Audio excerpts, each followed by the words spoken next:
দর্শক, চট্টগ্রামের কাট্টলীতে বিভিন্ন প্রতিষ্ঠান ও ব্যক্তির দখলে থাকা খাস জমি উদ্ধারে অভিযান চালাচ্ছে পানি উন্নয়ন বোর্ড।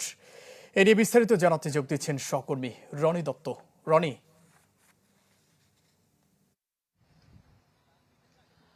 মঞ্জুর, চট্টগ্রামের উত্তর কাঠ্যলি যে এলাকাটি রয়েছে সেটি লিং রোডের পাশাপাশি খুব কাছেই এবং পোর্ট লিং রোড যে রয়েছে খুব কাছেই।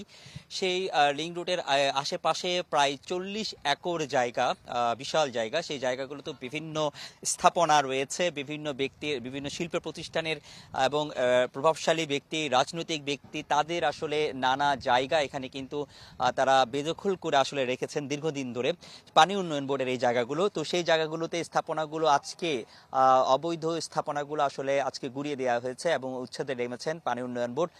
তারা আসলে এই সকাল থেকেই বিভিন্ন যে শিল্প প্রতিষ্ঠানের যে জায়গাগুলো সেগুলোকে আসলে প্রথমে উচ্ছেদ করেছেন। বড় বড় শিল্প প্রতিষ্ঠানের কোথাও মিনি স্টেডিয়াম রয়েছে, কোথাও ট্রাক টার্মিনাল রয়েছে, এরকম নানা যে স্থাপনাগুলো আছে সেগুলো প্রথমে তারা আসলে উচ্ছেদ করেছেন এবং একই পাশাপাশি বেশ কিছু কাঁচা ঘর দিয়ে তৈরি করা দোকানপাট, ঘর বাড়ি রয়েছে, সেগুলো কিন্তু আসলে তারা স্থাপনাগুলো উচ্ছেদ করেছেন।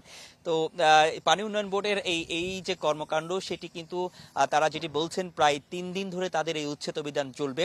এখন যেহেতু দুপুরের যে মধ্যাহ্নের এখানে দুপুরের বিরতি, যে লাঞ্চের বিরতি দেওয়া হয়েছে, তো সেই কারণে এখন আপাতত যে উচ্ছেদ অভিযান সেটা আপাতত বন্ধ রয়েছে। কিন্তু এর ফাঁকে ফাঁকে যেসব স্থাপনাগুলোতে মালামালগুলো রয়েছে সেগুলো তাদের নিজ দায়িত্বে সরিয়ে নিচ্ছেন।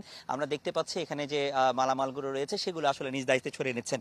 তো পানি উন্নয়ন বোর্ড তারা যেটি বলছেন যে প্রায় 1970 সালে থেকে যেখানে যখন বেড়িবাঁধ নির্মাণ করা হয়, সেই বেড়িবাঁধের প্রায় 117 পতেঙ্গা থেকে উত্তর কাট্টলী পর্যন্ত 117 একর জায়গা তাদের রয়েছে। তার মধ্যে 40 একর জায়গা আসলে তাদের বেদখল হয়ে আছে। তো সেই সব জায়গাগুলো তারা দীর্ঘদিন ধরে তারা উচ্ছেদ করতে পারছিলেন না, নোটিশ দিয়েছেন। কিন্তু এখন এই তারা যৌথভাবে সেনাবাহিনী এবং জেলা প্রশাসনের সহায়তা তারা এটা উচ্ছেদ করছেন এবং তারা এটিকে কাঁটাতারের মাধ্যমে বেড়া দিয়ে দিচ্ছেন এবং এটিতে পরবর্তীতে তারা যাতে আর পরবর্তীতে। রনি, ধন্যবাদ আপনাকে। দর্শক, খাস জমি উদ্ধারে অভিযান চালাচ্ছে পানি উন্নয়ন বোর্ড, সে খবর জানাচ্ছিলেন সহকর্মী রনি দত্ত।